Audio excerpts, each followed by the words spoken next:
अस्सलाम वालेकुम। आज का हमारा टॉपिक है सर्वाइकोजेनिक हेडेक। सर्वाइकोजेनिक हेडेक क्या होता है, इस टॉपिक में हम डिस्कस करेंगे। अक्सर लोगों को सर के पीछे वाला जो हिस्सा होता है वहाँ पे दर्द होता है, उसे कहते हैं सर्वाइकोजेनिक हेडेक। दूसरे नंबर पे इसमें हमने डिस्कस करना है कि माइग्रेन और सर्वाइकोजेनिक हेडेक के अंदर मेन डिफरेंस क्या होता है, इन दोनों को हम जो है ना डिफ्रेंशिएट कैसे कर सकते हैं, इसमें हम डिस्कस करेंगे। तीसरे नंबर पे जो है ना सर्वाइकोजेनिक हेडेक जो होता है उसकी अलामात क्या होती हैं, हमें कैसे पता चलेगा कि ये सर्वाइकोजेनिक हेडेक है या माइग्रेन है, वो इस टॉपिक में हम डिस्कस करेंगे। और नंबर 4 पे इसमें हमने इसका ट्रीटमेंट प्लान जो है ना डिस्कस करना है कि इसके लिए हमें क्या करना चाहिए, कौन सी एक्सरसाइज करनी चाहिए तो जिससे हमें पेन में हम टॉपिक को डिस्कस कर लेते हैं कि सर्वाइकोजेनिक हेडेक क्या होता है। अक्सर लोगों को क्या होता है कि हमारा ये सर का जो पीछे वाला हिस्सा है, ये वाला ऑक्सीपिटल एरिया, यहाँ पे लोगों को पेन हो रहा होता है, इसे कहते हैं सर्वाइकोजेनिक हेडेक। अगर मैं पिक्चर के ज़रिए आपको ये दिखाऊं तो ये आपका ये वाला जो एरिया है ना, ये ऑक्सीपिटल एरिया बनता है। अक्सर लोगों को यहाँ पे पेन होता है। पेन क्यों होता है, उसकी वजह क्या होती है? अगर आप इस पिक्चर में देखें तो मैंने ये 7 मोरे ड्रा किए हुए हैं। इसमें पहले 2 मोरे C1 और C2 जो है ना, इसको मैंने रेड कलर से शो कराया हुआ है। इन 2 मोरों के अंदर क्या होती है, स्टिफनेस क्रिएट हो जाती है। ये स्टिफनेस क्या करती है, आपकी ऑक्सीपिटल एरिया को टेंडर कर देती है, जिसकी वजह से आपको पेन होता है।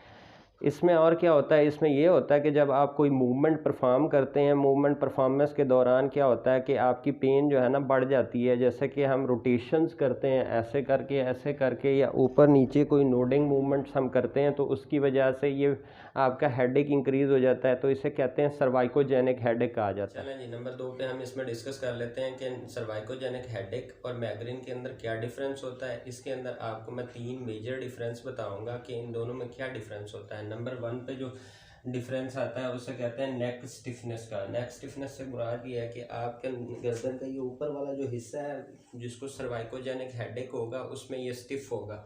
अगर हम माइग्रेन की बात करें तो उसमें कोई भी गर्दन में स्टिफनेस नहीं होगी, उसको बंदे को थ्रोबिंग पेन हो रहा होगा, कभी इधर हो रहा है, कभी इधर हो रहा है, कभी फ्रंट पे भी हो सकता है। लेकिन आपको सर्वाइकोजेनिक हेडेक में आपका ये स्पेसिफाइड एरिया होता है ऑक्सीपिटल, तो उस आपको ऑक्सीपिटल पेन में एरिया में ही पेन होता रहता है।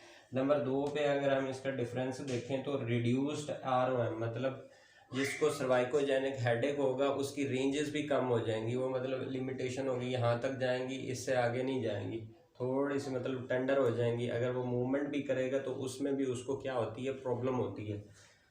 और अगर हम माइग्रेन की बात करें तो माइग्रेन में ऐसा कुछ भी नहीं होता, उसकी रेंज ऑफ मोशन नॉर्मल रहती है बंदे की, उसको मतलब मूवमेंट के दौरान भी माइग्रेन में पेन नहीं होता। इसमें मूवमेंट के दौरान सर्वाइकोजेनिक हेडेक में पेन हो रहा होता है।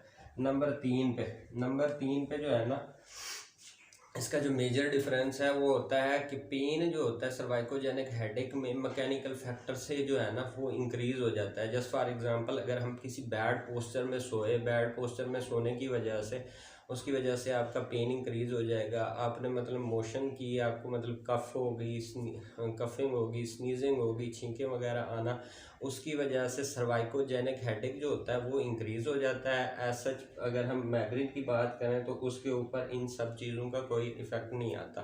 तो ये 3 मेजर डिफरेंसेस होते हैं माइग्रेन और चलें सर्वाइकोजेनिक। जी, इसमें डिस्कस कर लेते हैं कि सर्वाइकोजेनिक हेडेक जो होता है उसकी अलामात क्या होती है। नंबर 1 पे जो अलामत होती है, आपके सर की एक साइड पे पेन होगा और फेस की आपकी एक साइड पे पेन हो सकता है। नंबर 2 पे जो होती है आपकी ये गर्दन जो होगी, ये इसके अंदर स्टिफनेस होगी। नंबर 3 पे अगर हम देखें तो जब हम कोई कफ करेंगे, छींक मारेंगे, उसमें आपकी ये पेन क्या हो जाएगी, इंक्रीज़ हो जाती है। या कोई हम मूवमेंट परफॉर्म करेंगे तो मूवमेंट के दौरान भी ये आपकी पेन क्या हो जाएगी, इंक्रीज़ हो जाएगी।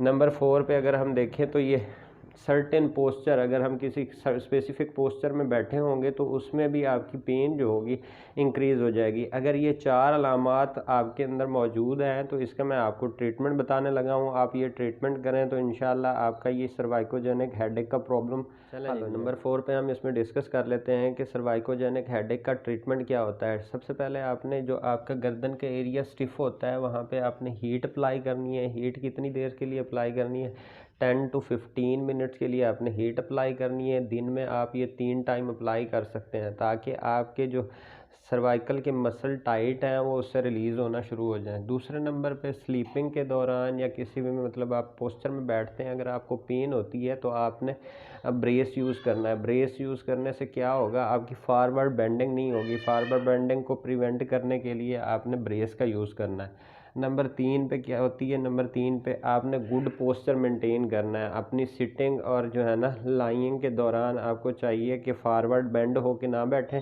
अगर ऐसे फॉरवर्ड होके बेंड होके बैठेंगे तो उसकी वजह से आपकी ये C1 और C2 के अंदर टेंडरनेस स्टार्ट हो जाती है, जिसकी वजह से हेडेक। 4 पे आती हैं एक्सरसाइज। इसके लिए मैं आपको 3 बेहतरीन एक्सरसाइज बताऊंगा, वो आपने करनी है। तो उससे आपकी ये जो टेंडरनेस है, ये स्पैज़म है और जो आपको सर्वाइकोजेनिक हेडेक हो रहा है, इंशाल्लाह उससे बिल्कुल बेहतर हो जाएगा। आप ये एक्सरसाइज परफॉर्म चलें जी, इसमें हम अब एक्सरसाइज डिस्कस कर लेते हैं। नंबर 1 पे जो एक्सरसाइज आती है उसे हम कहते हैं स्ट्रेचिंग एक्सरसाइज। स्ट्रेचिंग आपने कौन से मसल की करनी है, कैपिटस मसल की स्ट्रेचिंग करनी है। ये सबसे आपके गर्दन के ऊपर वाले हिस्से में पड़ा होता है, ये क्या हो जाता है, ये टाइट हो जाता है, जिसकी वजह से जब आप इसकी स्ट्रेचिंग करेंगे तो आपका सर्वाइकोजेनिक हेडेक जो है ना ऑटोमेटिकली कम हो जाएगा। नंबर 1 पे जो एक्सरसाइज आती है उसमें हमने कैपिटस मसल को स्ट्रेच करना होता है। स्ट्रेच हमने कैसे करना है, आपने गर्दन अपनी जो है ना ये थोड़ा सा आपने बेंड करनी है। इस पोजीशन में आपने ये इस हाथ को अपना यूज़ करना है, इसको नीचे की तरफ खींचना है। आपने 10 सेकंड इसको रोक के रखना है, फिर छोड़ देना है। इसी तरह फिर रिपीट करना है, 10 सेकंड रोक के रखना है, फिर आपने इसको छोड़ देना है। ये एक्सरसाइज आपने एक टाइम में जो है ना 3 दफ़ा करनी है। दिन में आपने इसको 3 टाइम रिपीट करना है। इसी तरह आप अपोजिट साइड पे भी ऐसे कर सकते हैं। ये मैंने बेंडिंग की तो यहाँ दूसरे हैंड को यूज़ किया, नीचे की तरफ मैंने इसको स्ट्रेच करना है, 10 सेकंड होल्ड करके रखना है, फिर मैंने छोड़ देना है। ये एक्सरसाइज मैंने बताया कि 3 दफ़ा एक टाइम में करनी है और दिन में आपने इसको 3 दफ़ा रिपीट करना है। तो इससे आपका जो है ना ये सर्वाइकोजेनिक अगर आपको हेडेक का प्रॉब्लम है वो इंशाल्लाह बेहतर होना शुरू हो जाएगा। नंबर 2 पे जो एक्सरसाइज आती है उसे हम कहते हैं टैपिंग एक्सरसाइज। टैपिंग एक्सरसाइज मैं आपको परफॉर्म करके बताता हूँ और इसमें बताता हूँ टैपिंग एक्सरसाइज क्यों करते हैं।